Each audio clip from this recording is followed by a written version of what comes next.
track this lap. Check the flag, check the flag.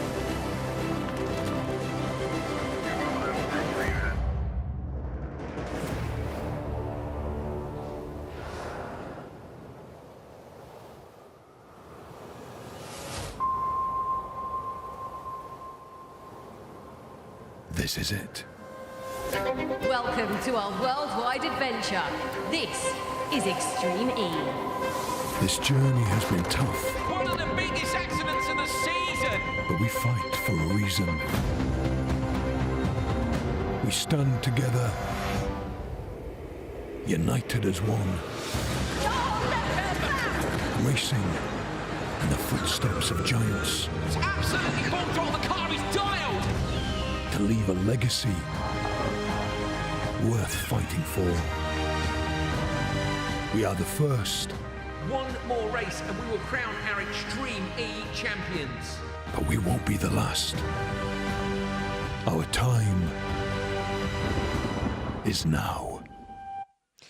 Hello and a very warm welcome to the Jurassic Prix, the fifth and final event of the first season of Extreme E, a radical off-road racing series that showcases electric SUVs and promotes the fight against climate change. I'm Jenny Gow and I'm joined in the commentary box by Andrew Coley.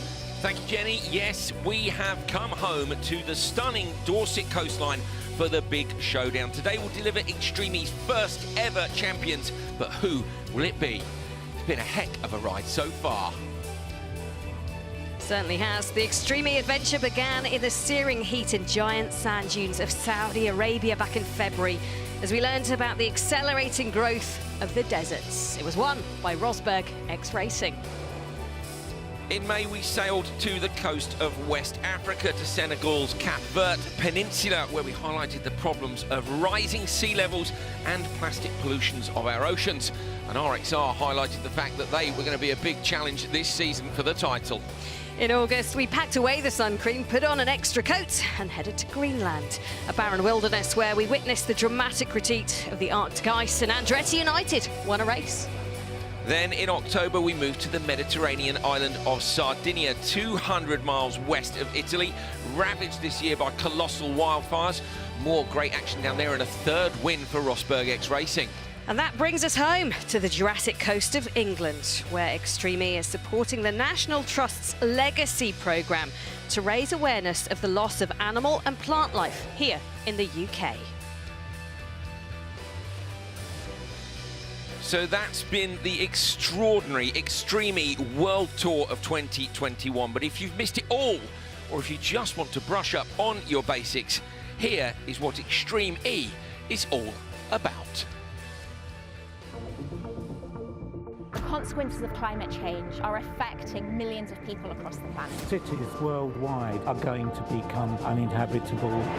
Extreme E is an all-electric off-road racing series with a purpose, raising awareness of the devastating effect climate change is having on our planet in fully electric off-road SUVs. In climate change, there cannot be one winner.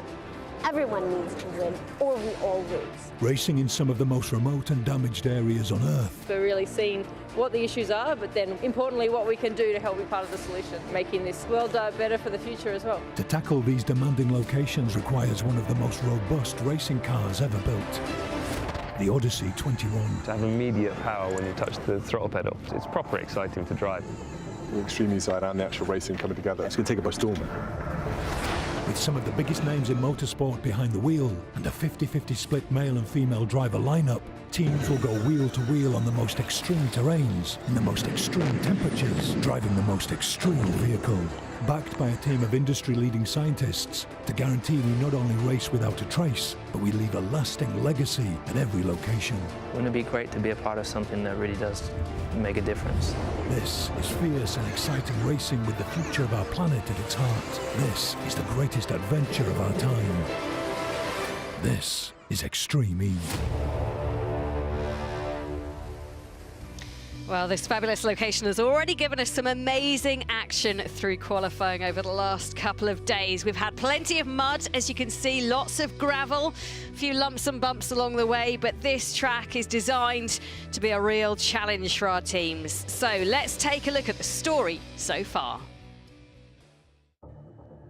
The final round of Extreme E for 2021 UK Dorset qualifying conditions, slippery, deep mud. Kevin Hansen up first for JBXE. He went out through down on the Continental Traction Challenge, going very quickly indeed. That's the big jump over on the back half of the circuit. He handed over to Michaela Arlen-Kotlinski, who's riding high on confidence at the minute after race wins in different series. Comes up over the crest, destroys some branding and realises she's gone the wrong way. They unfortunately got a penalty for that, which would drop them down the order. RXR, meanwhile, Johan Kristoffersen, fresh from winning his 4th World Rallycross Championship, nailing one of our drones and nailing the lap times as well, with Molly Taylor pushing super hard. They went to the top of the timesheets. Carlos Sainz, nonchalantly looking across the left-hand side, shutting the door at about 100 miles an hour. No problem for the Matador. Handed over to Laia Sanz, who's doing a brilliant job of swapping from bikes to cars. She was impressive again.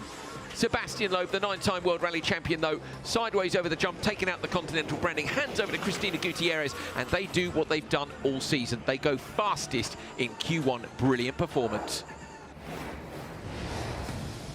On then to Q2, the very last session of the year. Back with JBXE after those penalties yesterday, hoping for a better run.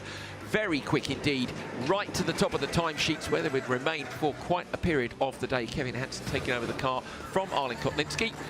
Next up was Munnings and Kevin's brother Timmy.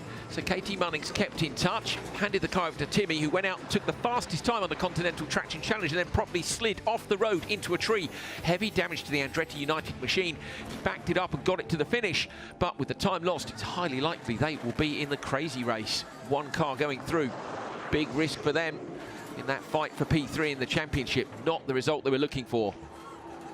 RXR, Molly Taylor out. Molly didn't take any risks in her session, but when she handed the car over to Johan Kristoffersen, it was very obvious what his mission was. Fly high, goes super quick on the timesheets. He goes fastest in the Traction Challenge. 5 crucial championship points going their way at this moment. But of course, those points are up for grabs for the whole of the rest of the weekend, and these guys will be keen to try and steal them back. Cristina Gutierrez had to go first of all, and then Sebastian Loeb. He was very quick. They were both very quick. Fast enough to win the session, but not quick enough to take those 5 points back. So the battle will go all the way down to the semi-finals and the finals on the last day of the season. Here are the standings at the end of qualifying. 5 from 5 top qualifier positions in 2021 for Loeb and Gutierrez. An exceptional performance, just ahead of their championship rivals Kristoffersen and Taylor for RXR, with Sainz and Sanz in P3. So this is how the semi-finals line up then. You've got X44 against JBXE and Veloce, and X44 to try and challenge for the title must get through to the finals, so finish in the first 2. Yeah, semi-final 2 is RXR versus Acciona Sainz and Abt Cooper. Now, RXR don't necessarily need to make it, but the job will be a lot less nerve-wracking should they make it through to the final. And then, of course, the crazy race with only 1 car going through. Andretti United, Segi TV, Chip Ganassi Racing and Excite Energy Racing in that one. Yeah, it's a real good battle, actually. I think there's a good lineup there. And let's just show you the standings at the moment, because you can see the battle for the top spots. It's Rosberg X Racing leading the way on 140, 125 points for X44, and then the close battle for 3rd and 4th, separated by just 1 point out there. Some really good fights today. And Andretti United must make it through from that crazy race, otherwise JBXE have got them, of course, as Abt Cooper will be keen to try and grab that as well. Acciona Sainz might even be within reach. All depends on what happens in that final race, but you've got to get there first of all. Right, let's go down to the paddock and find out how some of our drivers are feeling ahead of what is a very important day. The first ever Extreme E champion will be crowned. Could it possibly be this man? He's got a few titles under his belt already. I'm outside the X44 paddock. Sebastian, great qualifying. You've done it again. What needs to be done in the semi-final now? We need to qualify for the final. That's the goal of the semi. For that, we know that here it's a track which is like a bit like a rally track, so it's not a lot of place to overtake. So the start will be crucial again. It's a lot of mud on the start line. I think the lines will be very different one to the other. So I don't know. Hopefully we can have a good line and take a good start. That's the goal for the semi at the moment. Well, talking about the start, how important is that grid start place? Because that first corner looks extremely tricky. How will it be with so many cars fighting for it? Yeah, it will be. It's a lot of mud on all the start line, but now we've done all the quali and the free practice, and so it's one line which is more clean than the other, and for sure this one is better.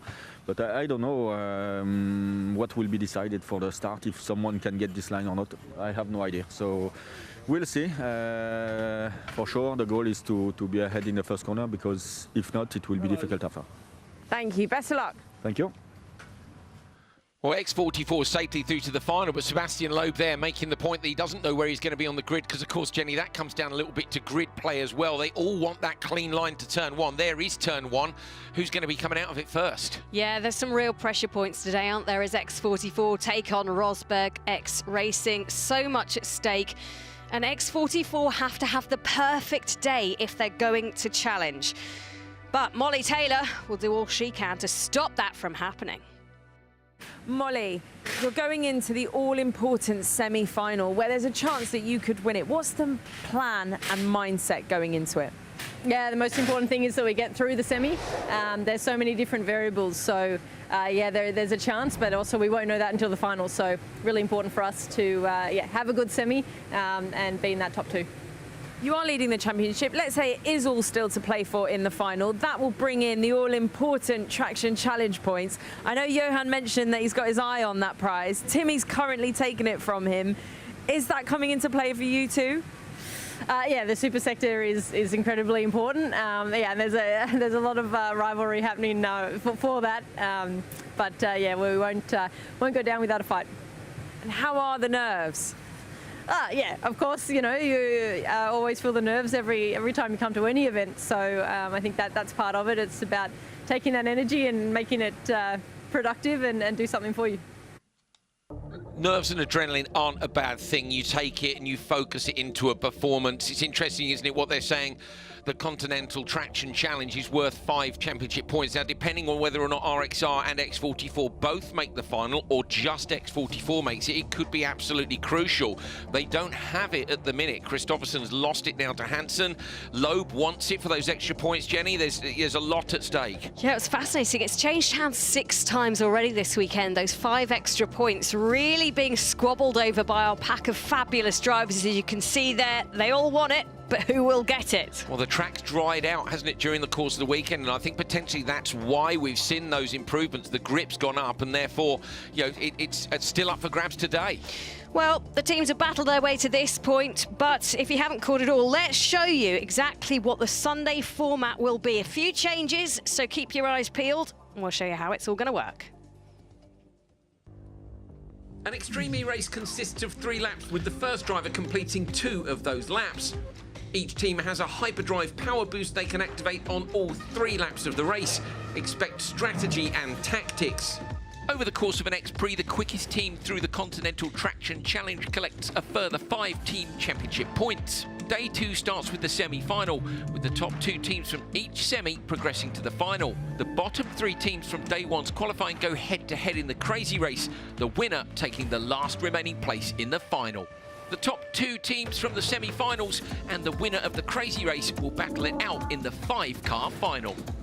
The team that crosses the line first wins the X-Prix and claims 25 championship points.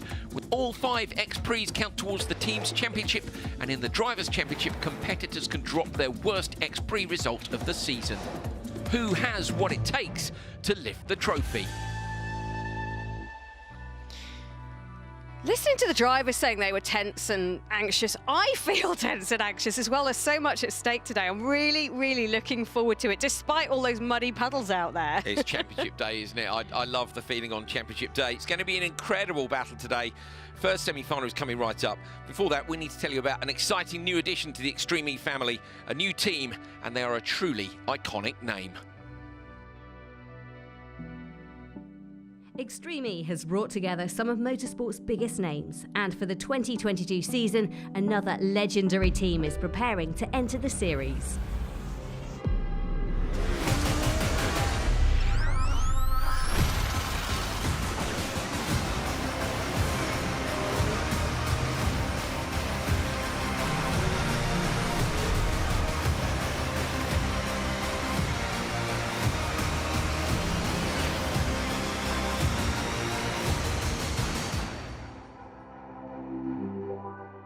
back in June, McLaren confirmed that they would be joining the series for its second season.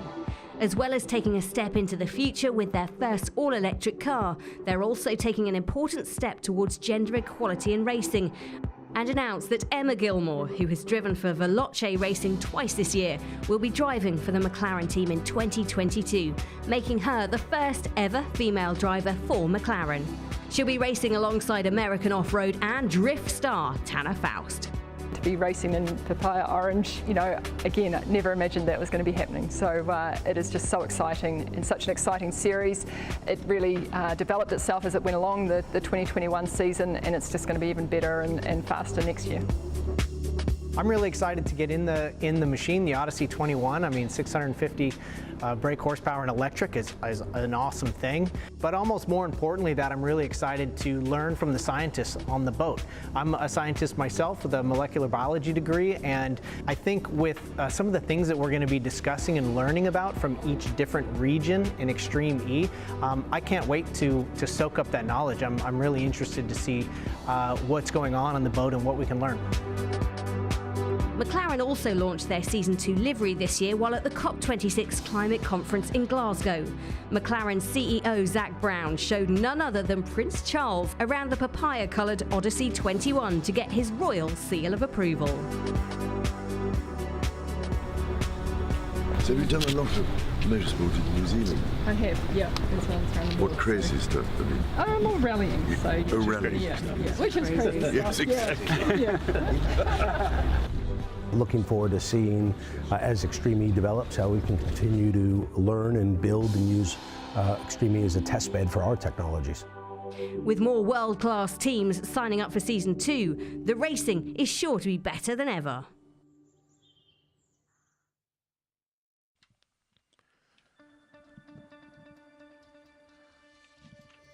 Well, fantastic, isn't it, to see McLaren joining Extreme E? Yeah, it's really exciting. They're such an iconic brand when it comes to motorsport. Two really exciting drivers as well in their lineup with Tanner Faust and with Emma Gilmore, who's already demonstrated what she can do in an Extreme E car, because, of course, she sat in for Jamie Chadwick of Veloce for yeah, 2 she's rounds. got a lot of experience, hasn't she? I know they've been testing already as well with one of this year's cars, basically this year's spec. We've got some upgrades coming to the car for next year.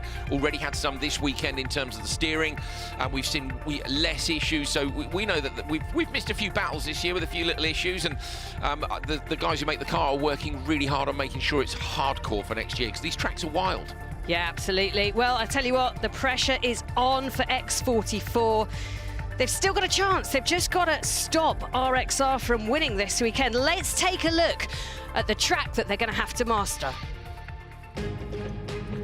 Let's take a look at the track for round 5 of Extreme E. Dorset, Bovington Tank Ranges. It's a shorter circuit than normal, so the first driver will take 2 laps and the second driver 1. The first corner is a tight left-hander after an uphill muddy start where traction is going to be at a premium. It's into the funnel and then around a 90-degree left at the end of the straight. You can see bottom left of your screen. Down then onto the back straight, tree-lined narrow sections which are muddy and wet. Visibility as well as grip is going to be low. On board here you can see mud up over the screens. That's just with 1 car on track. When we get to racing and we've got 5, things are going to get very interesting indeed. The Continental Traction Challenge across the back of the circuit. Up and over this crest into the left-hander. It's going to be key how you find traction out of this huge wet area. Understeer here for the Andretti United machine in free practice, and then blasting away down the back straight through the ditch. Very long, quick, committed section where we think people will be using the hyperdrive before coming up to threading the needle in between the trees, left, right, and then right again, heading out onto the run up to the big jump. Probably the biggest jump of the season, certainly if you get it wrong. You need to squash it on the brakes, just get a little bit of air, land it on the downslope, and then boost it away. This was Sarah Price in free practice. That is just a little bit too much sauce. Andretti United, Katie Munnings made the same mistake too. Damage to those cars meant that their drivers didn't get to do their practice lap. Very little time on track, of course, for anybody to try and get their heads around grip levels and get the cars dialed into what is undoubtedly a very different surface for the whole of the rest of the season. A fitting end to the first ever year of this brand new electric off-road motorsport. This muddy, tricky track in the UK will decide who is the first ever Extreme E champion.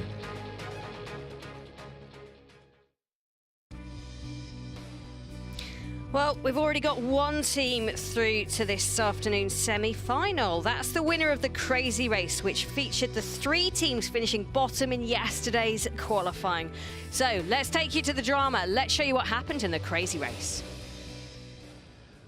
Well, the Crazy Race here in the UK took place for the first time before the semi-finals. This was the start. Ollie Bennett for Excite Energy Racing closing the door on Kyle Leduc for Chip Ganassi Racing. The Hummer EV just squeezed out into P3, and that had left Andretti United's Timmy Hansen to take the lead in a car which had been pretty hastily repaired after a fairly hefty shunt earlier on in the day. Yeah, he found out that trees are apparently quite hard, he said. So they changed the front end cooling package, they changed some of the rear end bodywork. But look at this, you can just see Chip Ganassi going around the long way, making it past Ollie Bennett. Kyle Leduc had a disaster when it came to his qualifying. Power steering gone, but using all the power he could to muscle his way past Ollie Bennett and the Excite Energy team. Yeah, it was a brilliant move by him. He tried with a hyperdrive earlier on, while Ollie Bennett had defended with his. This was over the jump, and Leduc coming up high. Watch these water splash at the bottom as well. Completely different lines, and Jenny, we haven't seen that, of course, all weekend, because this was the first time we'd seen multiple cars on track. Nice to see that around the outside move was possible, although I think the speed differential between them probably made it okay. I'm not convinced that would be quite so easy for Christopherson on low, for instance. You remember, it's 2 laps round for the first driver, 1 lap round for the second, and Timmy at this point just trying to stretch his lead away from Kyle Leduc and getting some clear air between him and them, heading down the bumpy section into the twins. Both of them taking a very similar line along that, and the gap staying pretty much the same as they went into the first switch zone. Yeah, Leduc closed it down, hadn't it, at one point in the middle, and then one of his alternate lines just didn't pay off, and he slid wide and dropped a few seconds back.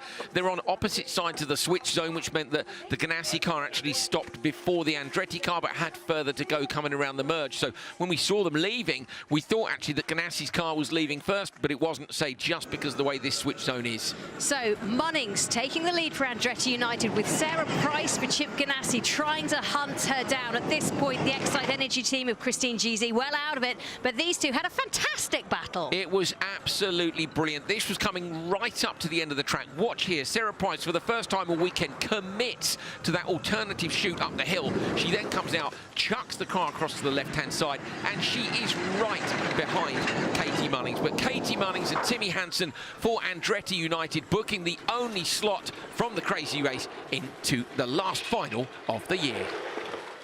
Woof, that was fast and furious, wasn't it? Hopefully you enjoyed that. So Hansen and Munnings go through. They still have a chance then to try and get 3rd place in the championship, because Andretti United won that. Unfortunate for Chip Ganassi Racing again, who was 2nd, and 3rd place for the Excite Energy team. Yeah, it's a shame, is it? That's the end of their season, but absolutely fantastic to have them along for us for what's been a brilliant ride in 2021's Extreme E. This is it then, isn't it? Business end of the weekend, business end of the season. We've got just a couple of semi-finals and the final to go. Every one of the race results from now on, Jenny, is absolutely crucial. Certainly is, and this is a big one, semi-final one on its way. We're going to go down to the grid in just a moment. Our reporter this weekend, Caroline de Moraes, we've got her running around in the mud with all of the drivers slipping away. X44, JBXE and Veloce go head-to-head. X44 have to get through if they want to stand a chance of winning this championship battle. We're on the pre-grid for semi-final 1. It's a very cold and misty morning. The ground is still very wet and muddy. I'm going to speak to Sebastian Loeb. Sebastian, the battle for the championship is on. It's all or nothing for you. Are you ready?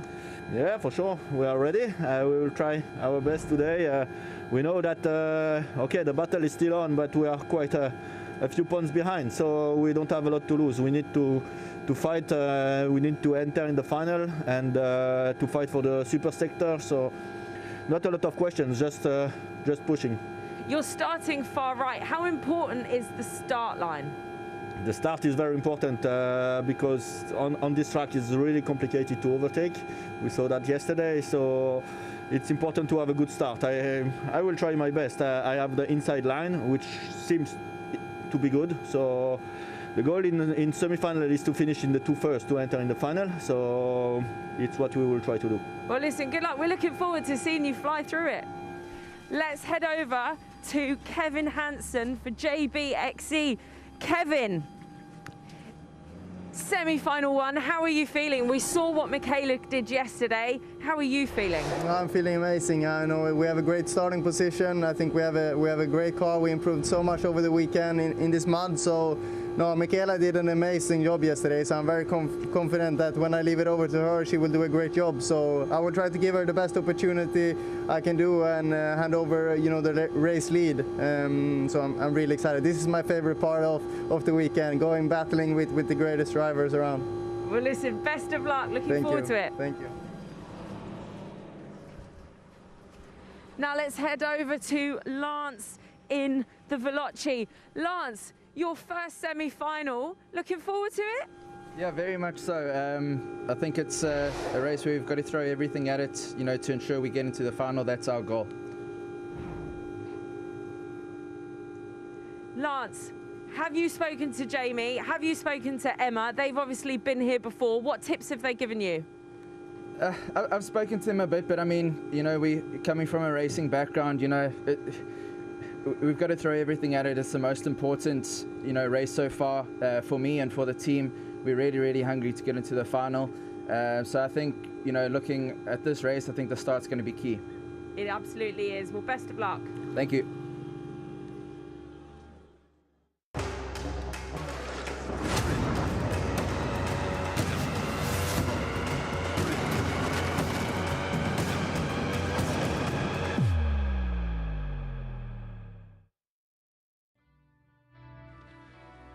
This is it. So you've heard from the drivers, it's all set up. Of course, this weekend, 3 laps around the track. Our drivers start with the first pairing and they do 2 laps, and then the second driver gets in and does 1 lap, a dash to the finish. Andrew Coley is alongside me. I'm really excited about this. Yeah, me too. I always get kind of nervous ahead of semi-final time, but yeah, time to go. Time to get the job done. I think you could see Lance looked a little bit nervous in the car to me, which I totally understand. Can't see anything. Yeah, I would be ever so nervous if I was in there. The visibility today, looking at these live pictures, is way worse than it's been on the last couple of days. Although, to be honest with you, for the drivers, I don't anticipate that being too much of a problem. It's more of a problem for our drones. For us. But look at this. This is what the problem is the conditions. So what we don't know is across that grid, Jenny, which of the slots is best. We think maybe the middle position is best, but each of the pole sitters in the semi-finals has chosen the inside line for turn 1 because they want to defend that. Yeah, we heard, didn't we, from Sebastian Loeb, X44, saying he was relatively happy with his starting position on the far right. But it is a dank morning in Dorset. We see them quite a lot, and it's going to be the perfect backdrop. But just look at that. It's murky. Visibility is terrible, isn't it? It's worse than I thought. I mean, okay, that gives you a better idea, but oof. Yeah, the long shots are going to be interesting, but this is a beautiful scenery in the heart of Dorset, just near the Purbeck coast. And this is the place where the drivers are going to do battle. X44. It's a must qualify through to the finals for them. There's a lot riding on this. Attention all Extreme E teams, this is race control. Stand by to start racing at the Jurassic X Prix. Semi-final 1 is about to commence. Energize your systems and prepare to race. Well, if you weren't feeling the pressure already, you will be now. Semi-final 1 about to start. X44 must go through. All smiles there, look, from Michaela Arlen-Kotlinski. That's Jamie Chadwick for Veloce. And of course, Christina Gutierrez will be getting in the car for X44 after Sebastian Loeb. Oof. I'm loving this. Loving it. Semi-final 1. Another semi-final to go, and the crazy race. All to see who gets through to the grand finale. Here we go then.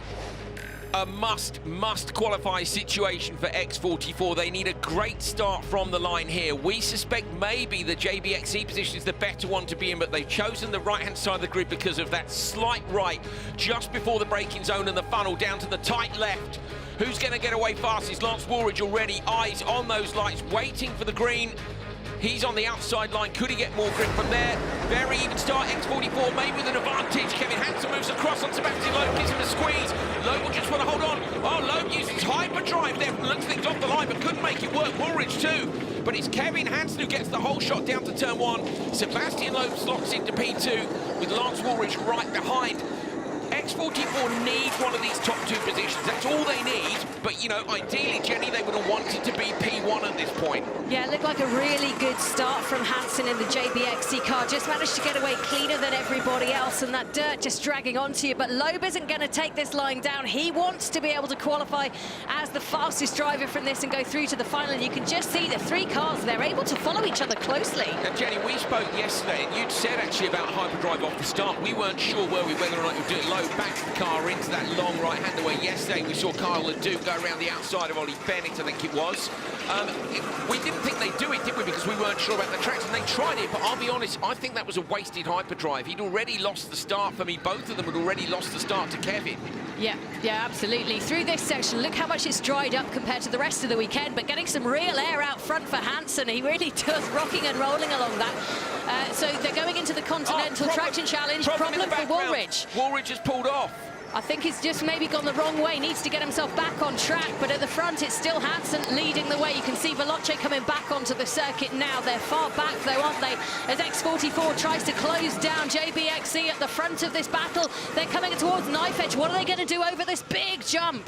10 seconds down then for Woolridge and Chadwick. They've got a lot of work to do, but this isn't over yet. But it is breathing space, Jenny. This is the point at which X44 can say, right, don't take too many risks. Don't forget grid play comes in terms of grid position, and they have a huge amount of votes in that. So just going through will be enough to get them into that championship fight. There is also, of course, the Continental Traction Challenge, which I maybe would have expected them to go for on this lap. But of course, Loeb had already used his hyperdrive off the start. They need those extra 5 points just in case they become crucial in the championship fight.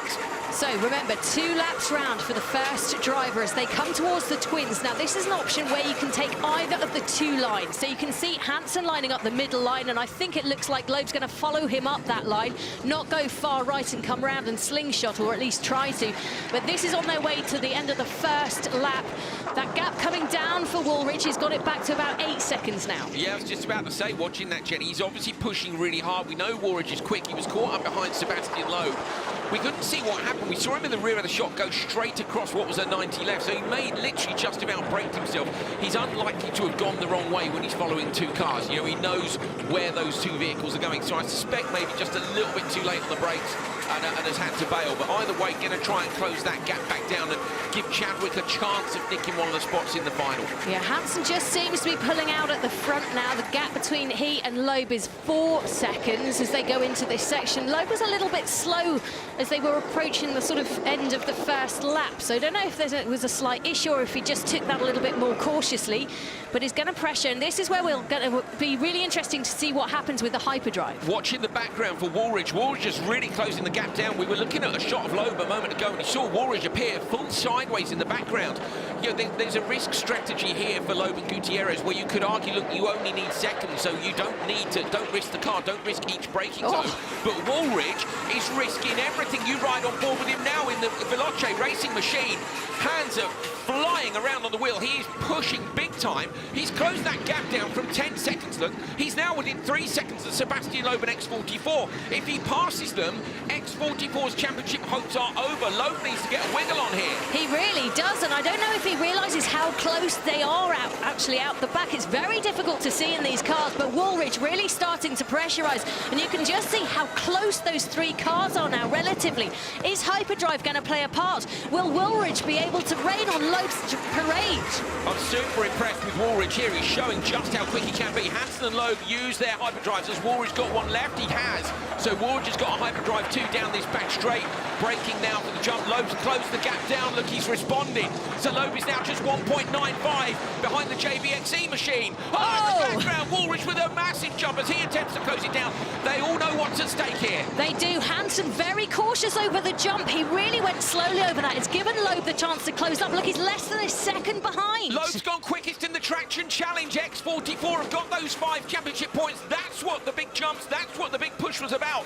So X44 have got the 5 championship points at the moment. We might see RXR respond to the next one, but brilliant tactics from them as they come up towards the driver switch zone. It could not be closer. Luke is all over the back of Hansen. He wants to try and do the under and go round him, but he can't quite get there. So this is the big splash. It's right on the back of him. Just look how close he is. It's going to crawl all over the back of it. They're in the switch zone now, though. Super tight into the switch zone. In the background, Woolrich, look, was 10 seconds down, and he is right there with them. That is a brilliant drive by Lance Woolrich. Look at Loeb tailgating Hansen in. They know that each of these tenths may be really important.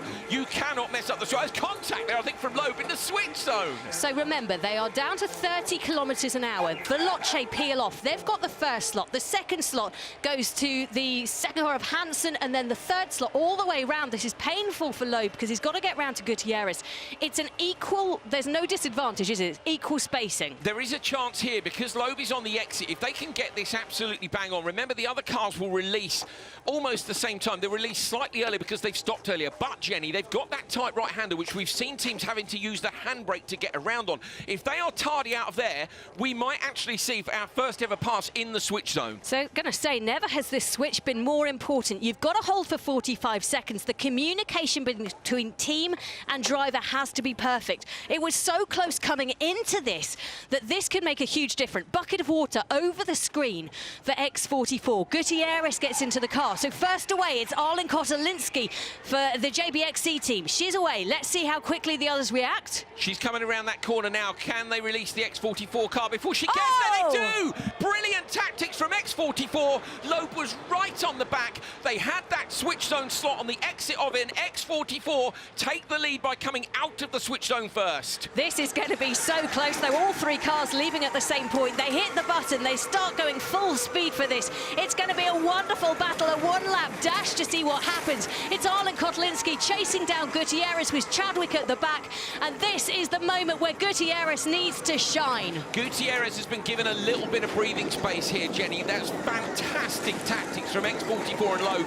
That's why Loeb was so close to the back of that car, and they were helped by the fact that the others had the corner in the switch zone. It's fair, it's the same. You know, they had the corner on the way in, but Loeb has got that car parked really quickly, and then they've managed to get away literally a tenth of a second earlier, and they're in. So absolutely fantastic tactics. That does at least give them now, if they get one pass, they still go through to the final. It's a safety net. Arlen Kotelinski all over the back of Gutierrez. She knows what she has to do. She wants to win this. She's in the battle for 3rd place in the championship as we go on board with our drivers. You can see the concentration, slightly different styles as well from all of them. It's rough as hell in there. Look at the amount of steering inputs now, and also the grip levels are changing the whole way through the corner. You could see the drivers having to make corrections, both due to the grit and then due to the bumps. Gutierrez through that deep muddy section now. Arlen Kotelinski waits on the throttle but runs a bit wide on the exit. Oh, on board with her now. Big handful of opposite lock, gets the car back straight again. Yeah, this is a real pressure point for them at the moment. They've got to try and approach, I think, this big knife-edge jump as aggressively as they can without doing any damage to the car. We've seen that by taking it too easy, you can actually ruin your chances around there. So let's see how they do it. It's Gutierrez from Arlen Kotelinski, from Chadwick in a race for the first semi-final. Onto the hyperdrives then. Who is willing to risk it over the jump? Is anybody going to go long and try and close those gaps down? I think Chadwick maybe just a little bit too far back. Arlen Kotelinski's taking an alternative line. Watch for Arlen Kotelinski on the outside of the JBXE machine. Not quite close enough. Yeah, that line's not really proven so good. Look at Chadwick, ultimate commitment. She's only got 1 light working on that. Don't know if they've had some contact along the way, but she is trying to close the gap down.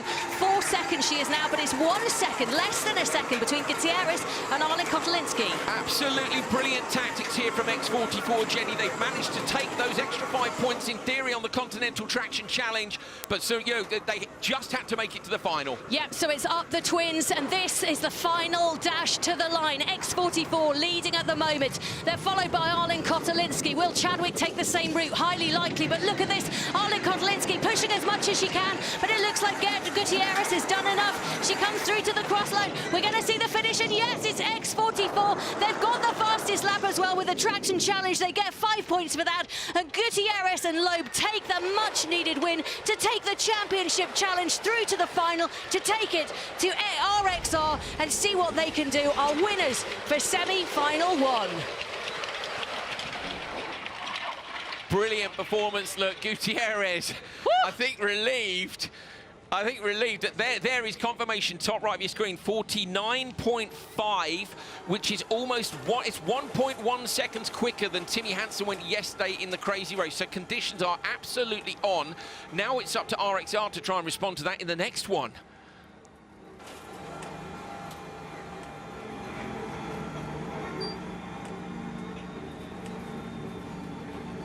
Sebastian, well, you've done what you came here to do. You're into the final and you've got the super sector points. Yeah, it's what we wanted to do.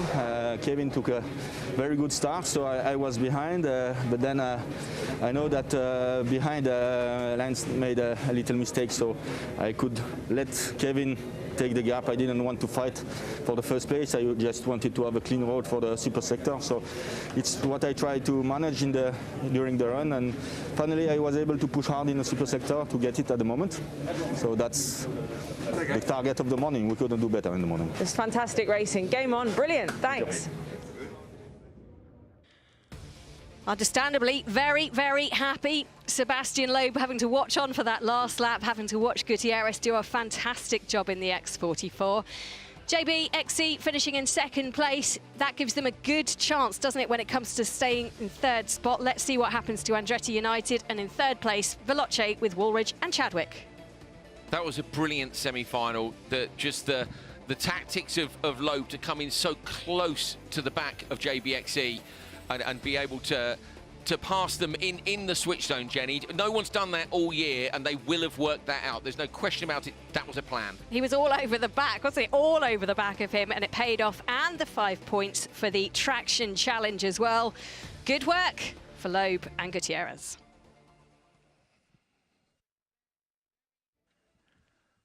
So this was off the line, then JBXC moving across immediately to try and shut the draw. And you could see, I was surprised to see, for me, Loeb and Woolridge had already lost the start, Jenny. I get it, you know, the hyperdrive's a good idea if you're side by side, but he was already half a car length back.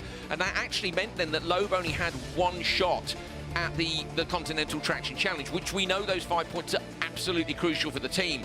So I'm surprised to have seen him use it there, but my goodness me, they made it work later anyway. I think they were just really keen to try and get out front. He'd said in that pre-grid interview how he wanted to lead out and stay there and try and remain there, but my word, I just wonder, as you see the back kicking up. All right, so the back kicked up, lost control, spun round and then had to do a correction. We didn't see that in action. So really well regained from Woolridge, and then he had the pressure on, didn't he, to close the gap. Woolridge really impressed me there with his pace. He was 10 seconds down on two drivers who've got a lot more experience than him in these cars. On narrow roads and slippery conditions, he closed them down remarkably well. If Woolridge isn't under contract already, I'd be signing him up this afternoon. Yeah, absolutely. Get the pen and paper ready to go. This is the pressure. Now, this is where Loeb got very, very sensible. Couldn't do the overtake, wasn't on. However, he decides to get right up the rear end of Hansen. And this is potentially what won them the race. Exactly, Jenny. Look how close he is. There's almost, as well, he can be compromised here. So as Kevin pulls in fact, Kevin, if they thought about it, JBXC could have been a bit naughty here and almost back Loeb up on the way in. You know, been a little bit late into their box, and that would have cost him. Now, they didn't, because they're gentlemen. So Loeb came around, got around that right-hander. He's just carried maybe 3 kilometres an hour more around the right-hander. Bearing in mind, all underneath the 30 kilometres an hour speed limit. Arlen Kotlinski gets out, and look, they just released Gutierrez in time. Brilliant job by Gutierrez to get the car in gear and pull out in front. Job done.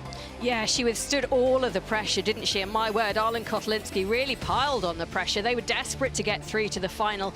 Wasn't to be for them, but a real, I think, class showing from X44. Gutierrez keeping her cool, composed, going into this, and you can just see they both struggled actually in that section. That was a possible opportunity to close the gap up a little more, but Arlen Kotelinski couldn't do it, and just look how foggy it is out there. Yeah, the visibility is terrible, isn't it? I mean, Woolridge, I'm guessing, would have been looking up the road and wondering whether or not he was going to get back to them, but he did a fantastic job. And with these two cars at the front, X44 and JBXE, both going through to the final from semi-final number 1. It is, of course, the end of the road for Veloce this season, but a brilliant drive by both Chadwick and Lance as well. Just so impressed by Lance Woolridge and that outright pace he had in this one. Kevin, that was an awesome start from you. Tell me in your own words, how was it? Well, it was very nice. We got the launch. That was, of course, the plan, and we hyperdrive directly off the launch like apparently everyone. So, but it was nice to get that lead. I've been thinking about that lead all night long, so it was nice to get it. And then on the run, Seb was on my bumper all the way through, which I expected kind of, but he's difficult to overtake. So then I heard he left the gap to get a super sector, so awesome job for him to get it. And then it was nice to leave the lead to Michaela. Unfortunately, she had a bit of an understeer in the pit lane. So tight this right-hand turn, and she just got X44 in the pit stop, so for sure we weren't happy about that, but she did an amazing last lap right on the bumper of Christina and putting away from Jamie. So I mean, she's done it again, a super super job to bring her up in P2, and we're through to the final. You are through to the final. Well done, and best of luck for it. Lance, commiserations, but that, I mean, the fact that you managed to really catch up to Sebastian Loeb, your first semi-final, I mean, it was incredible. Yeah, I had some good fun. Pity about the start, which, you know, I stayed on the road, and then pushing, I lost the car and completely spun it around. So, yeah, I lost my time there. But we had some good pace, so good positives to take away. Absolutely. And what would you take from this coming into next season? I think I'm pretty proud of myself. You know, having come here first time around, not raced the car before, and had some good times and consistent pace all weekend. So, be looking to build on that, and I think I need to work on the the door-to-door racing more. Obviously, where I'm not from the cross country side, but yeah, lots of positives. Listen, well done. Thank you. Thank you. Well, interesting then, isn't it, that Kevin Hansen did use the hyperdrive off the start. We didn't see that on our live, and so all three drivers, are we going to see that in semi-final 2 as well? Is that critical for the start? Looks like it was. Yeah, we did talk about it yesterday, didn't we? Yeah. Saying, would they need to do it? And I suppose if one team do it, everybody else is kind of forced into going with the same strategy. So, in essence, you have to sacrifice your hyperdrive on the first lap, and you're not going to get away with the Continental Traction Challenge lap. You're not going to be able to use it because you have to use the hyperdrive in that Sector 3 to be able to get a competitive time. So you've only got one bite at that, which is the second lap. So it'll be fascinating to see what RXR do when they take to the track in the second semi-final. Oh, this is shaping up to be a great day. Amazing action in the semi-final, first semi-final, semi-final 1. This is the switch zone. And that's on board with X44 as they pull out in front of JBXE. Kevin Hansen saying that it was just a tiny bit of understeer for Michaela Arlen Kotelinski coming around that right-hander, Jenny. It's a nothing, isn't it? It's a nothing, but it's the difference. Yeah, it's just made such a big difference to their race, being able to get out of that switch zone just in front of them, and I wondered if we'd see contact there, but actually it was really clean, and you can just see the onboards. So that's the front of Arlen Kotelinski, and then the rear end of X44 on your right, and she just manages to stretch away quite quickly. A little bit of loss of control from Arlen Kotelinski there, just got a bit out of shape, didn't she? She's just pushing hard. She's pitched that car into turn 1. If you watched her over the start-finish line as well, look at Arlen Kotelinski's onboard on the left-hand side. She came over the start-finish line, the car snapped sideways immediately, and at first it looked like she was gaining, and then it's all about trying to find the traction through there. I think it was Ekstrom who said to us right on day 1 that you need a bit of luck through that start-finish section to get a fast line through it. Yeah, absolutely. But I tell you what, the talent was not in short supply out there either. Just going around that long right-hander, and you can see how much they're inputting into the steering wheel, their hands gripping hold of it. The yellow tape on that steering wheel is the center, so you can see exactly what they're having to do to get around this track. So this is going into the ditch at flag 10, so you can just see they always get sucked down in the mud here. They're pushing so hard, Jenny. I was watching the onboard. From Michaela's onboard, you could see out front that Gutierrez actually jumped over that hump into that section. So this really was a big push. The front two kind of knew they were likely to go through because Veloce were just a little bit further back. That's where Arlene Kolinski reached down there. She adjusted something on the dash. I think you get a good idea as well of the visibility. You see how much rubbish there was, how much mud there was on the screen when she was up close to Gutierrez in that wet section. So hyperdrive buttons are going to be deployed when they come up towards the jump section at knife edge. So you can just see them using that there, going over the jump. As you say, Arlene Kolinski was going a little bit further into the middle of that jump, whereas Gutierrez hugging onto the left. She gets absolutely caked in mud. Visibility, we said following might be an issue, but actually I think it looks pretty good. You are able to follow pretty closely. Yes, not as easy as being out in front with no mud coming on your screen, but not bad. No, it's not terrible. I think we're lucky that it's dried up. See, when Tamara Molinaro was telling us that when they did the track build at the start of the week, the water there was absolutely incredible, really deep mud. So they're coming up towards the twins, as you can see, with the option where they could take either way, either this middle line or the right hand. They both go up the right, and you can see Arlene Kolinski right up the back of Gutierrez, but nothing she could do, no way past. And the win goes to Gutierrez and Loeb.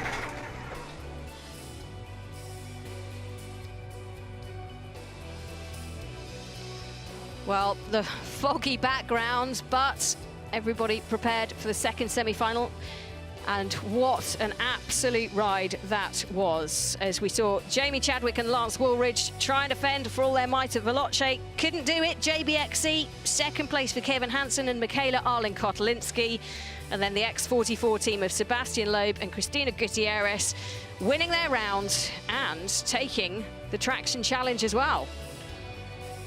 Well, talking of the Continental Traction Challenge, this has been the race weekend where it has changed hands the most times. I think it has changed hands 6 times up until now, and then again in this last race. So let's take a look back at the action from it. So first up, Kevin Hansen was in the car, and he took the opening gambit really with a 52.616, did a really good job at deploying hyperdrive, going over the jump, a beautiful landing. I think that's one of the key elements, isn't it, to nailing this Traction Challenge area. It certainly is, but have a look there at how wet it was. That was back in Q1. That's what's important about it really, is how many times it's changed during the sessions, because it shows you how the track has developed. So it starts with that ditch section where they drop into the wet, and it was Matthias Ekström who in Q2 did a 52.2, so he takes about 4/10 off, but Ekström actually didn't end the session holding on to it. No, it was to change hands once again, even though they did an absolutely cracking job. You can see the times up in the right. It was Timmy Hansen for Andretti United. You can see the concentration and focus, knew exactly what he wanted to do, but the margin's so tight at the moment, so he started to go through, was catching all the time, and actually went in, crashed right at the end, and that may well have given him the extra boost he needed, a 52.116.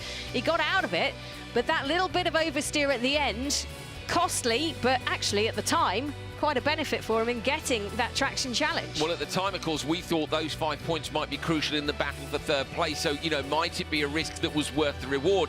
Unfortunately for Timmy, he didn't hold on to it either, so it just left the team with a bunch of work to do. Johan Kristoffersen in Q2 wanted to finish the day in possession of those extra 5 points, which is absolutely crucial in the fight for the win in the series.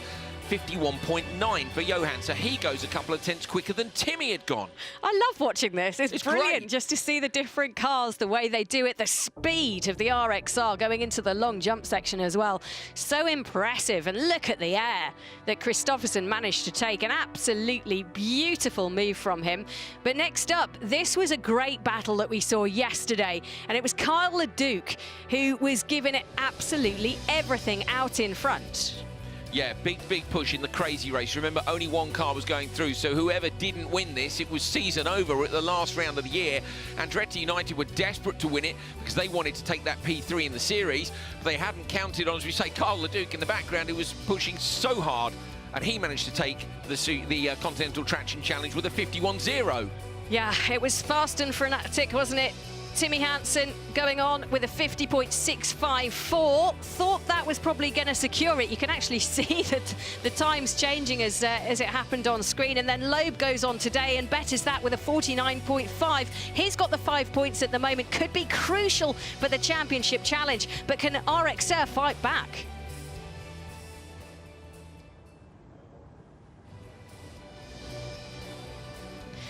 So, as we said, those 5 points could be absolutely crucial in this championship challenge. RXR currently on 140 championship points. X44 on 125. If they kept those 5 points, that's 130 points, and the gap just 10 between them. So we're going to see an exemplary display, I have a feeling, from the Rosberg X Racing team in the second semi-final. Yeah, RXR, though, look at who they're up against. Carlos Sainz and Leia Sanz for Acciona Sainz, and you've got Matthias Ekstrom and Jutta Kleinsmith for Abt Cupra. This is a very tough lineup. To be fair, this weekend, I think most of the lineups have been tough because the teams have all been so close together on this track. We've seen everybody through the course of the year has raised their game, and it's going to be tight. So RXR, they can still win the series if they don't make it to the final, but then it is completely in the hands of X44, and they'll want to be able to influence that, Jenny. They want to be in that final. Yeah, and they really want to try and wrestle those 5 points away. So I think it'll be all eyes on the second lap that we see for Kristoffersson. And then, once again, we'll get another shot at it from Taylor. And I think Kristoffersson doesn't feel pressure too much. What will he be feeling now, do you reckon? Kristoffersson has a plan. It's make plan, execute plan, you know, so that he will just be sitting in the car, nice and calm, deep breath. I know what the job is we've got to get done, so this is what this is the plan. Now, earlier on, Carolyn de Morais has caught up with some of our drivers for their thoughts. Matthias, we're going into semi-final. What is the game plan?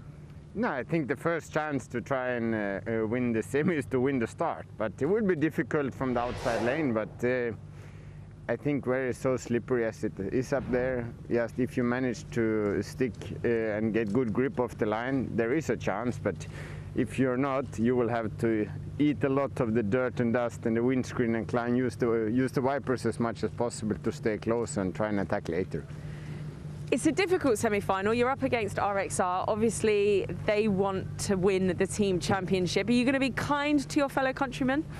I'm not sure how to handle this, because for sure you don't want to be a bad guy that destroyed their championship goals. But yeah, I will race hard and fair as always, and if for some reason there's a chance, I will take it. But for sure will not be ruthless or unfair to them or to anyone else as well. Carlos, we know that there seems to be one ideal racing line and you're in a good start position. How important will it be to be aggressive off the line? I think it's going to be important. Yesterday the middle line was not the best, but yeah, we will see now in the final what is the middle line, which is where I am, and I can only try my best. And have you made any changes since the qualies? What have you learned that you're going to take into this semi-final too? Not really much, just fine-tune, you know, small details, but nothing big. You know, for us the most important is try to reach the final. I think it's going to be a tough semi-final, and yeah, the starting position, unfortunately, with this mat is quite different, but we will see. We will try our best and we cross fingers. Is there a particular point where the race will be won or lost? Because it's quite hard to overtake. It's hard to overtake. That's why the start is very important. But yeah, we can only try to make a good start and see what's happened after. Brilliant. Thanks very much and good luck.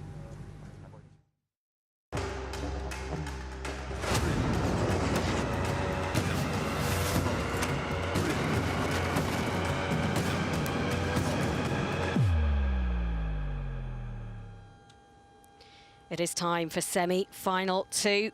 It is Carlos Sainz versus Matthias Ekstrom versus Johan Kristoffersson for the first 2 laps. Let's go down to the paddock and talk to the boss. It is Nico Rosberg. Nico, after watching semi-final 1, how are the nerves for semi-final 2? No, it's good, you know. I mean, trust a lot Johan and Molly driving the car. You know, we've done all the preparation required, so excited to get going on this. Yeah, I mean, it's of course intense, huh? It's very intense. We're loving it. Best of luck. Thank you. Similar attitude to what we said about Johan. You know, he will just be, there is a plan, we have to execute it. There will be nerves, but you just have to take a breath, you know? So we're getting ourselves ready for semi-final number 2. Attention all Extreme E teams, this is race control. Stand by to start racing at the Jurassic X Prix. Semi-final 2 is about to commence. Energize your systems and prepare to race. This is it then. Semi-final 2, the voice of our race director, Scott Elkins, the man officiating over this weekend's action. And in the command centre, well, feels a little bit tense, not gonna lie. This is a moment it's important for the championship. It's critical for the championship. I mean, X44, they have to get everything go right, and they need RXR not to have a great day. But what they've done in semi-final 1 puts the pressure on RXR. So it's RXR versus Acciona Science versus Abt Cupra. Okay, so let's just watch to the right and the left. The panel at the moment shows the red light. It will neutralise. They'll wait, as you can see now, and then it'll go green. Waiting for the green light. All eyes focused. Kristoffersen knows what he needs to do, leading the championship at the moment. And we go racing in Dorset, and RXR get a decent start. Abt Cupra as well managed to drag themselves out. So hyperdrive views for Kristoffersen and Sainz at the moment. Sainz boosts himself into 2nd place, actually. That's a great shout by them. Almost no visibility for Ekstrom. He's right at the back of Sainz, but Kristoffersen gets the slingshot. He's nicely away. This is perfection for what Kristoffersen needs to do. I wonder if there might have been a bit of contact there. Look at the back of the Acciona Science car, and that wouldn't have been the fault of Ekstrom. He literally couldn't see, so Ekstrom was super close, maybe nudged him. Not a biggie. I'm surprised Kristoffersen used the hyperdrive, Jenny, because their start was so good that they were actually out in front. Ekstrom uses his, now going to try and pass Carlos Sainz. He does. Matthias Ekstrom up the inside, surely only goes back, so Sainz responds. Wow, what a push from Sainz. That was defensive. He is El Matador, and he used all of his bullish tactics, and actually he's found some decent pace there. The bodywork that was flapping around on the rear end, that's gone now. So maybe that was holding him a little bit, but he's got a clear road in front of him. He can see the target of Kristoffersen as he bounces over 10. That's a lovely move. All 3 of them using a lot more acceleration over there this weekend. Yeah, they're launching it, aren't they? We saw that from Gutierrez and Michaela Arlen-Koplinski in semi-final 1 when we were watching their onboards. What a brilliant start by RXR. They were much later than the drivers were in semi-final 1 in using the hyperdrive, just waiting for that traction before you engage the extra 400 kilowatts of power. Not actually using all 4 seconds of it. The front bodywork is loose on Ekstrom's car, so definitely contact there between Cupra and Acciona Science in the first corner. Yeah, it's all jockeying about rather ungainly, isn't it, as they come up towards knife edge. This, the 5.4, 23-degree angle jump. Let's see what they can do, because we've seen some beautiful takes of this so far. Sainz closing the gap to a 2nd. Look at the commitment over there. Oh, the bodywork flies up in the air. That's gone. Who needs that? Just let it rip away. That's the result, though. If that stayed up over the windscreen, that would have been a nightmare for Abt Cupra. So Ekstrom, who lost a door last time out, has lost now the front bodywork after that contact. Acciona Science are missing a bit. Abt Cupra are missing a bit, but out front, Kristoffersen missing nothing. Missed no tricks off the start. They got the job done. They made that spot on the grid look like the quickest one, and they're coming around to complete their first lap now. I mean, it's an ugly-looking car right now. As he goes sideways in and up the twins, they all take the same path up there. Shouldn't affect the running of the car, should it? I don't know. I mean, it depends how much of the stuff, everything in the front there should be super waterproof, but obviously it's not designed to be exposed in quite this way. There are wheel arch liners which stop too much stuff coming up. It's close between Abt Cupra now and Sainz. Has Sainz got a problem? Because Ekstrom's right now, he's not as close as we thought from that shot. So here's that super muddy start grid. Look at the right-hand side, Jenny. If you lose out on grid play, you could end up in a terrible position. Yeah, 5 cars in the final, remember, and at the moment, it's Rosberg X Racing leading the way with Kristoffersen on the 2nd lap round. This is the lap, though, where he needs focus. He needs to get the Continental Traction Challenge. He needs to go faster than Sebastian Loeb to claim back the 5 points. This could be the only chance he gets today to do it. In the final, will he be able to do it? Who knows? But Sainz uses his hyperdrive. Christopherson will wait to use his when he gets into the Traction Challenge zone. Yeah, Sainz using it early there to try and close the gap down. Top two go through, he doesn't really need to. And the other thing, of course, is he's extending the gap between him and Ekstrom. He wants to hand over to Leia Sands and give her the best chance of holding off Jutta Kleinsmith on that last lap. But definitely, Christopherson is waiting to use the hyperdrive in the Continental Traction Challenge and try to take those 5 points back. They don't need them as much as X44, remember? Yeah, so he's in the zone now. This is the Traction Challenge. So he's got to put the hammer down. He's got to go for it. He's got to try and get these 5 points. Brilliant exit there, Jenny, through that slimy section of mud. Christopherson just had the car nice and straight, didn't go sideways anywhere. Going to thread the eye of the needle now through the trees. There's the left, right, and then another right coming onto the long straight before the jump. The time he's looking to beat is a 49.506. That's the time that Sebastian Loeb set, faster than anyone we've seen. So he deploys his hyperdrive, going towards Knifefish. This is going to be aggressive. This is going to be a 10 out of 10 for the jump, I hope. Here we go, then Christopherson with a big launch. How long will it be? Not as long as yesterday. Gets the car down on the ground. Now it's absolutely full throttle as he comes down to the timing line at the end. Watch the top right side of your screen. 49.5. It's not enough. It's a 50.7. So Loeb and X44 hold on to the Continental Traction Challenge. Wow. I don't think the jump was quite big enough, but then also, Jenny, do they need to risk it? Remember, it's X44 who've got to close down that gap, not RXR. Have they held something back a little bit? I think Loeb will be delighted watching that. Oh, sideways action for the Rosberg car as he goes towards the twins. That section of the track seems slippier than it did yesterday. A little bit of jeopardy there as Christopherson crosses over his hands. Well, turns the steering wheel towards the switch zone, down to 30 kilometers per hour. Christopherson's work here is done for this semi-final. Good job by Christopherson. He did have a crack at the Continental Traction Challenge, but say the jump wasn't as big as yesterday. The thing is, Jenny, if they retire here, knowing X44 have got the extra 5, that would make X44 favourites, I think, for the final. Looking at, you know, their season so far, I know they haven't got it in a final, but they are clearly one of the quickest teams out there. So if RXR are in that final, they will score points even if they came 5th. So it's, you know, it's a very tricky tactical situation that they're in. Yeah, you're right. So Molly Taylor gets ready. She'll get the water and pour that over the windscreen, trying not to get it all onto our cameraman or to get it onto Johan. She'll be first into the car. And she's had, you know, they've lined it up really nicely for her. So the insert comes out.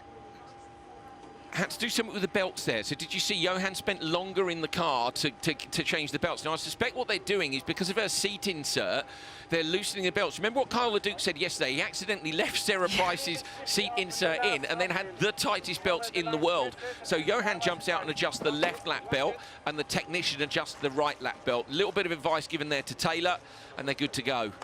Yeah, so Taylor does also get a shot at the Traction Challenge as well. Sainz getting a good getaway as Leia Sands goes out. She's around the corner.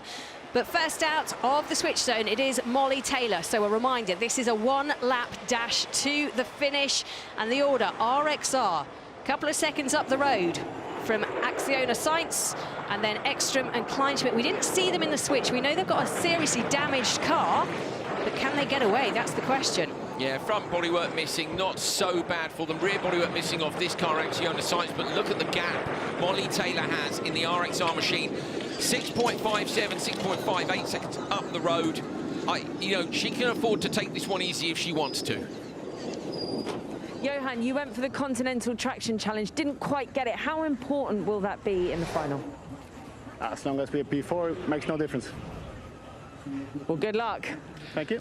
There you go, told you, have plan, execute plan. He knew already, Jenny, you know, P4 is the worst they can do. That's if X44 win and have the Continental Traction Challenge. Now, if they happen to be in P5, expect Johan to go absolutely flat out on the last lap of the Continental Traction Challenge. Imagine if the title goes to the final lap of the season.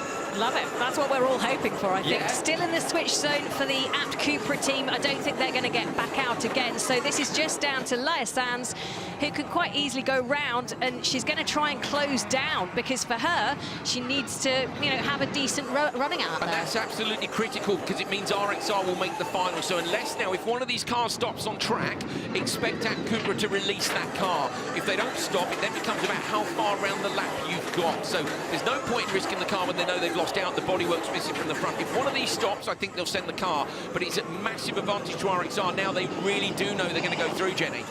Commentator's curse. I'm just worried for you saying that. You know me, but gotta go for it. 2 cars going through to the final. It should be, there we go. So Taylor using the hyperdrive now. And off they go towards the jump zone. Sands also using the hyperdrive. Let's see how much Taylor wants to risk it. Not very much, quite a conservative jump over there. So not going for the traction challenge, just going to try and get that car home nice and safely and line them up for a final dive. Acciona Sainz landing from the jump, coming up to that narrow section.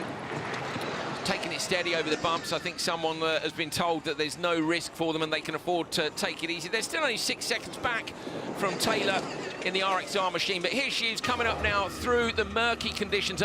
So they do release the Apt Cupra car from the switch zone just in case there's an opportunity. There it is coming down the straight in the background, but Molly Taylor coming up the slope. They're just meters away from going through to the final, and they're taking the advantage back here. Christopherson with a brilliant first couple of laps. Taylor, as usual, absolutely flying, and RXR do what they needed to do to respond to X44. They're through to the final, and the championship goes down to the last race of the year. Well, good stuff there from Taylor and Christopherson winning the round, and also actually from the Acciona Sainz team getting through to the final. They did a really good job. Bit ugly from Kleinschmidt and the App Cupra team, but let's go down and find out how they're feeling in the switch zone. Nico, your team seem to have done what they came here to do. Happy? Yeah, of course. No, it's another step in the right direction. Good to finish first. Build the confidence also for both drivers. Of course, not ideal that Loeb got the super sector. X44 got the super sector. That's not ideal in terms of points, but still we're in a good position now for the final. I did mention that to Johan, but he said as long as you're fourth, it doesn't matter. Yeah, absolutely. So, but anyways, it's still a big challenge ahead. So we need to stay focused, but it's going well so far. Thank you. Nico Rosberg, of course, the 2016 Formula One world champion, and for him, he knows how to win a championship, but does he know how to win it when he's the boss rather than the driver? He'll give it all he can go into this final and see what his team can do. Well, App Cupra still out on track then, aren't they? As you see Molly Taylor heading back to the paddock. That car will get a good clean and then a re-prep ready to go for the final. So they've done the maths, they know they need P4. If they could take back the Continental Traction Challenge, I don't even think they need that. So I think with fifth, and if they took it, but at the minute, of course, it's their rivals X44 who've got it. App Cupra obviously spent a little bit more time in the switch zone. We don't know if they had an issue or if maybe they were just waiting. I think it's right they sent the car out, Jenny. Might as well do that final lap. They were probably hoping that one of the others would have had an issue. Yeah, I think it's good for Kleinschmidt to get as much seat time as she can as well, because obviously she came into this series as the championship driver, got poached to come and sit in, and now rightfully has a place in the championship. And we spoke about silly season, didn't we? Who are drivers' signings going to be for next year? Which team is going to go to which? Don't know, but it's fascinating as Jutta Kleinschmidt takes the finish for the App Cupra team, coming in third spot. So there's Molly climbing out the car, job done. Social media team are all there and ready to go already. Look, it's a big day for them. It's a big day for all of us, I think. And Molly Taylor doing, I think, exactly what she needed to do. Not setting the world absolutely on fire, but she just needed to get the car back, and that's what she did. So looking at the results, I mean, fine. It was a slow round for the Apt Cupra team, but they got there in third spot. And the first two going through to the final, it will be the Acciona Sainz team, joined by Rosberg X Racing. So it's set up for a great final, I think, and it's going to be a real powerhouse out there to see who can win. Yeah, down to the very last race of the year. You're looking at RXR's results with the number of wins they've had. Remember, X44 haven't won. In fact, only RXR and Andretti United have won events this year. But talking about winning, that was a brilliant start. And they didn't use the hyperdrive look until gate 1 or gate 2, I think it was, just off the start line. That's the onboard with Ekstrom, and watch, we didn't see just as the pictures went. I think he's hit the back of Sainz, yeah, so the damage was done right off the start. But you know, there's nothing malicious in that. You heard Ekstrom say before the race, I will race hard, but I will race fair. When you can't see, Jenny, Yeah. there's not a lot you can do about it. Yeah, it's a slight disadvantage, isn't it, if you can't see anything at all. And as you say, I don't think it was meant to happen, but that is what happened. And at this point, it looked like there was going to be such a battle between the Apt Cupra team and Acciona Science. They were so close, but then it just started to drift away. And you can see the impact that's happened to the front end of that Apt Cupra car. A little bit ugly. Yeah, it was. There was a light hanging out at the bottom of it, wasn't there? And then in the end, the front of the car got ripped off when it got.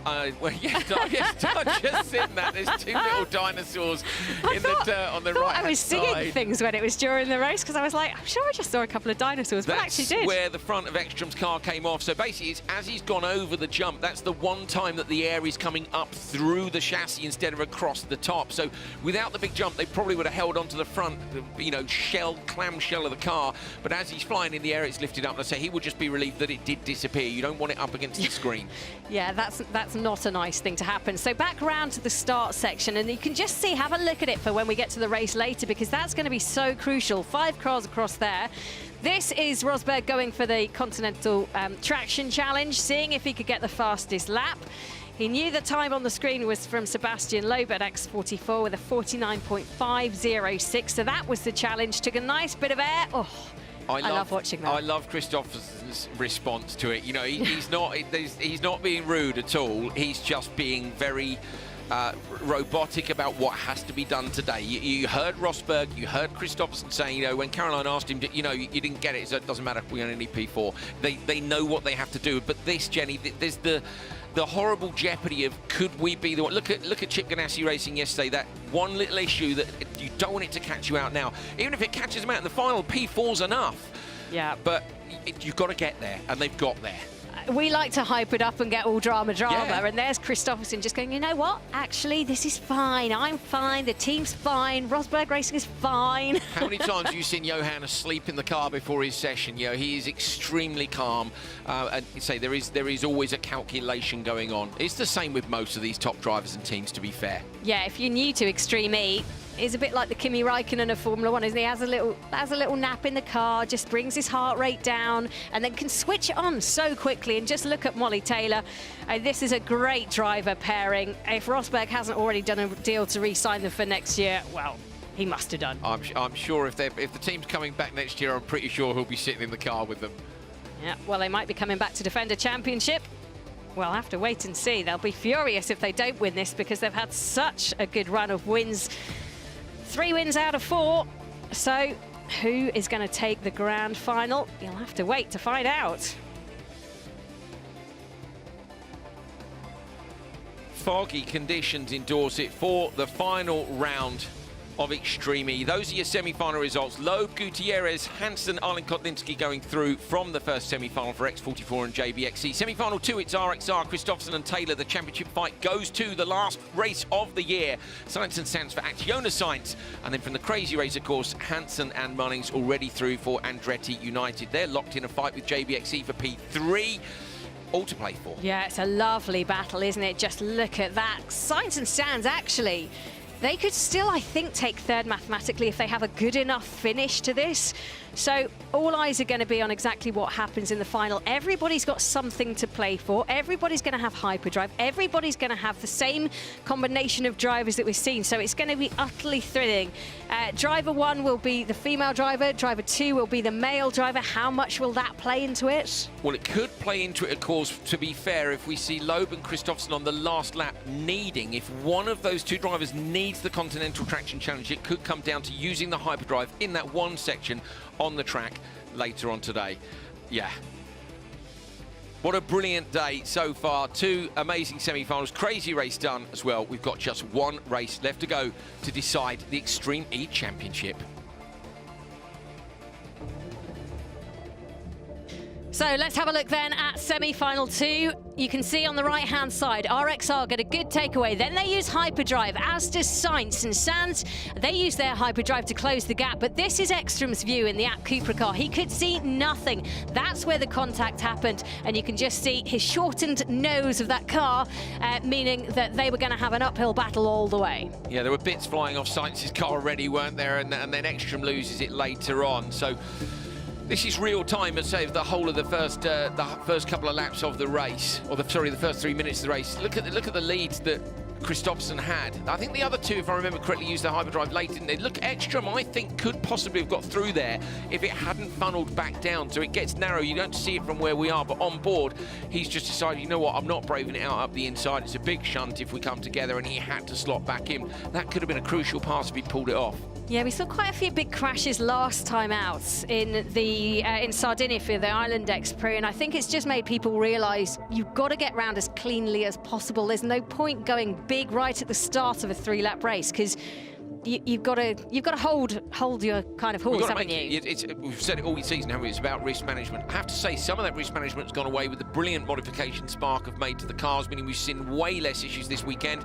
And if you are new to Extreme E, or even if you're watching all season, there are more upgrades coming for next year to make these machines super sturdy over the... and hopefully that means we can go even more hardcore with the tracks, Jenny. You know, we might see wilder stuff next year. Yeah, the championship is quick to react, and that's an absolute win, isn't it? Now, coming up to Knife Edge, you can see the speed the cars are taking into this, not using hyperdrive over this section this time round. Beautiful. I think that jump was great, and that's when the bonnet comes off, the bodywork relieves itself, and as you say, that was a relief, I think, for Ekstrom to get rid of that rather than have it blocking his entire view. Yeah, I'm interested to know why they paused for 2 minutes in the switch zone. We didn't see, you know, if maybe they had an issue with belts, or if perhaps they were looking at the front end and going, do we want to risk it? You know, the cars are expensive. They may have taken a look and gone, do we finish the race or not? They decided that they should. You can actually see, I think, the front right headlight of the car, yeah, it is hanging off the side of it as they came up to the end of this first lap. Up those chutes there. We'd seen Woolridge, I think, took the alternate line, didn't he, in his semi-final. They didn't make it, but it was impressive to see it being used, and it's definitely an option, I think, in the final. Yeah, with 5 cars on track, you're going to have to try and look for some of your own space, aren't you? And when this comes down to, you know, potentially a last lap dash from Kristoffersen and Loeb together out on track, who knows where they'll actually be, but that is going to be fascinating. That'll be the start. That is going to be key as well. You can see the standing water just waiting to trap a car in its midst. But a thrilling semi-final too, and a thrilling final setup for you to see who will be the Extreme E champion.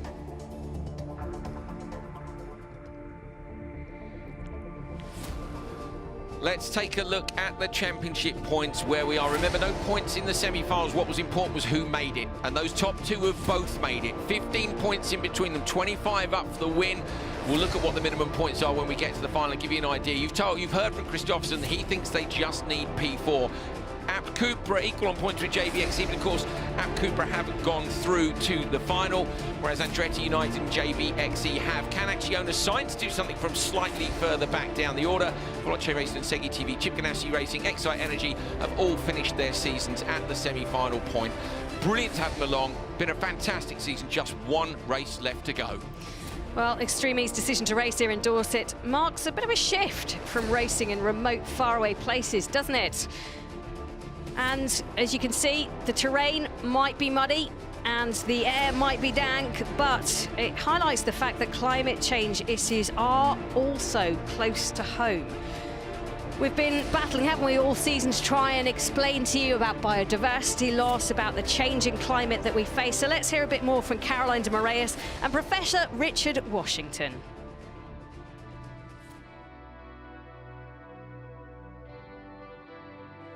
We're just going to hear from Richard Washington in just a moment, because he has been talking to our reporter Caroline de Moraes about this sort of thing, a beautiful bird sitting there in the Dorset countryside, ready to swoop away. Let's hear more. Richard, I know that Extreme E were at COP26 a few months ago, and it was that led them to support the UN and their 17 global goals. Tell us a little bit about the global goals. The global goals are a comprehensive and ambitious list of things that we should do to treat each other better and to treat the planet better. And the truth is that if we followed all of them, a lot of our difficulties would be over.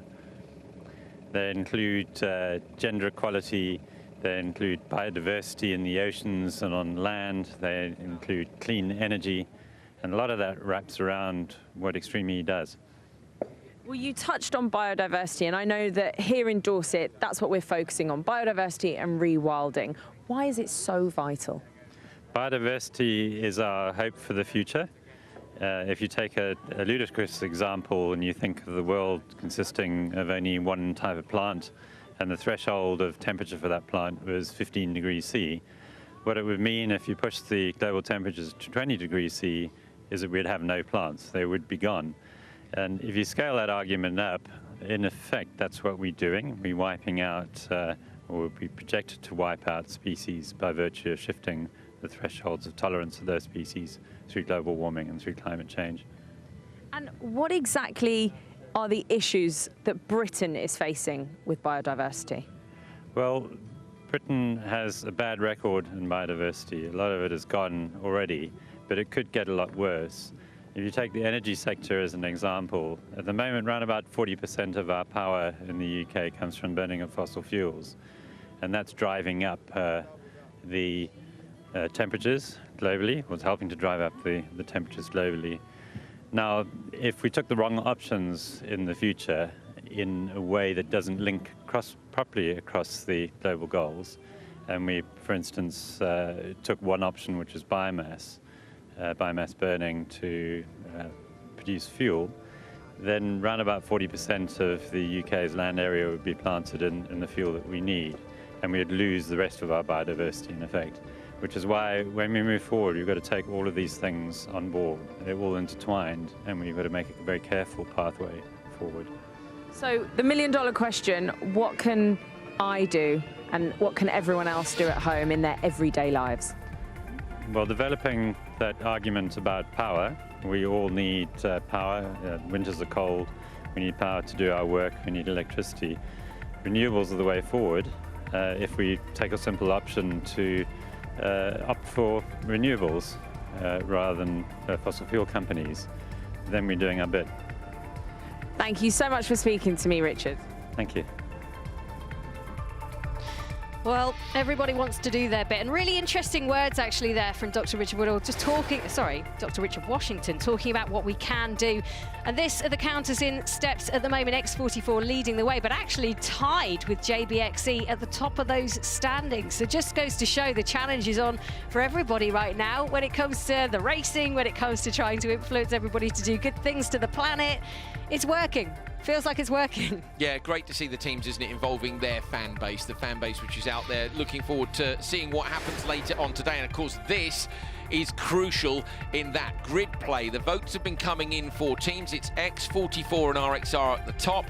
And don't forget, any of the teams which haven't made it through to the final can donate their votes to who they want. But looking at those numbers, Jenny, I think we're going to see X44 and RXR with the best grid positions. I'm not going to lie, that's what I want to see, because I want to see a great race between those two teams all the way through to the checkered flag. Timo, Extreme E has had a fantastic first season, but how do we evolve and progress with the Odyssey 21? Well, we have seen a lot of different terrain and areas, so of course we learned from this. So we had like rough terrain, like high jumps, deep drops, rocks and stones involved. So of course we have to adapt the car as well to this. So of course we have bits and pieces on the car with what we have to change for 2022, like steering, the tires are involved as well a bit, suspension is a big point of this. So pretty much everything we review, and we see if there's everything right like we have it now, or if we have to change anything. But there is of course some stuff to change, yes. And what does that physically entail? Is it data analysis? Is it testing? How do you do it?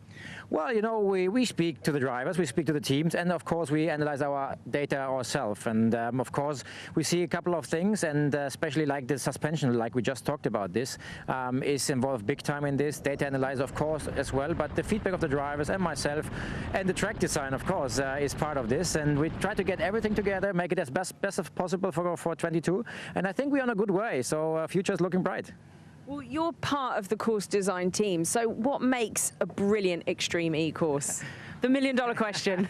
Well, Alejandro always used to say, Timo, we want to have it extreme. So this is the first step we are approaching when we come to a new area. It's a challenging thing when I come to a new area to find the right lap, to have it extreme but safe, but special as well on the other time. And we have to cope with so many things, like the TV guys. You guys are always in charge a bit in this, and the drivers, the teams, myself. So in the end, I think we've had an exciting season so far. We learned out of this, and we will improve it and make it even more extreme next year.